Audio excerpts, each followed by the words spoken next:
chalnade takini intiere kweth mane mar siasa ngene ji dhi kalokore samuri mire nidhi michikori ine kweth mane? I'm still a life member mar ODM kendo en party mageno mahero mana hinya kendo adok bondo under the same party pok alokora pok nadhi e party moro to kadwa dhi to seche ma igo mbaka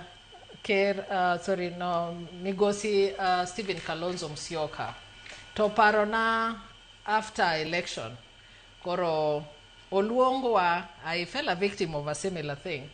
Oluongwa e State House kaka jotelo mane sirkal dwago go mbaka na achiel kuom jogo mane oyudo professionals. No, we were not professionals. We went there as leaders, so we was a few selected leaders mane kero luongo e State House just immediately after election. To that was construed by jopiny ni nyarawila we party koro donjo e UDA. Ang'o momiyo ago mbakani mondo wang'e ni seche ma ng'ato ni e telo ok onyiso ni kanitiere gima Sharon mane oposa nyalo konyago, I cannot reach out to you. That is not leadership. Mondo atel n'oganda maber nyaka ayie ni ji duto mondo wawuoth go kanyakla. Ng'ato ka ng'ato nigi profession mopogre. They profess different courses or something like that. Iyudo ni in ibere education, ng'ama chielo bere health, ng'ama chielo bere leadership, ng'ama chielo bere governance, gik mopogre. To mondo itel maber nyaka ichiki iti emomiyo kata president nigi jomiluongo ni advisors. Mondo tel maber. But because aparo kaka dhano ni wach mar national dialogue or international national intergenerational conclave ni oken gima wendo e dhowa.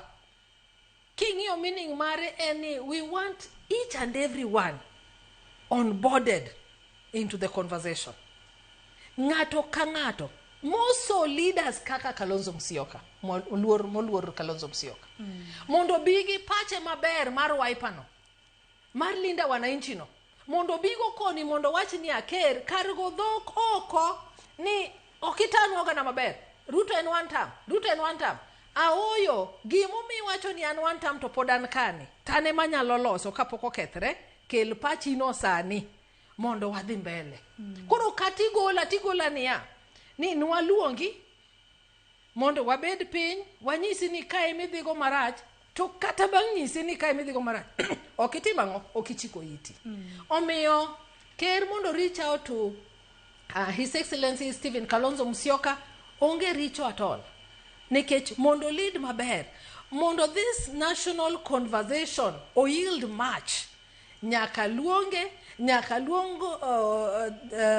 His Excellency Uhuru Muigai Kenyatta, nyaka luong other denominational leaders, nyaka luonge like-minded people, mondo ji obedi mowachne niya jatelo kae midhi godo marach, wane wagombo ni ing'iye in this manner, ka bende wanyalo yudo a different result. Omiyo jopiny kik ne ni seche moka ma a particular leader orado gi leader of the opposite or affiliation into any political party koro nyiso ni move kono.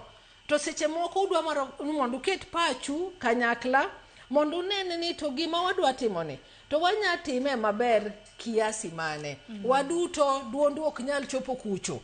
Emomiyo wayiero jotelo, wan gi jolony e migepe mopogre mondo seche ma ji wacho wach kata somo jopuonj duto ok dhi kacha. Tipo yudo niya leader mar Kupet, mar NAT, gik makamago ochope ministry mondo ji discuss which way for education, which way for health, which way for different sectors. Omiyo anen gima ber ka dipo ni rado ni notimre in the first place.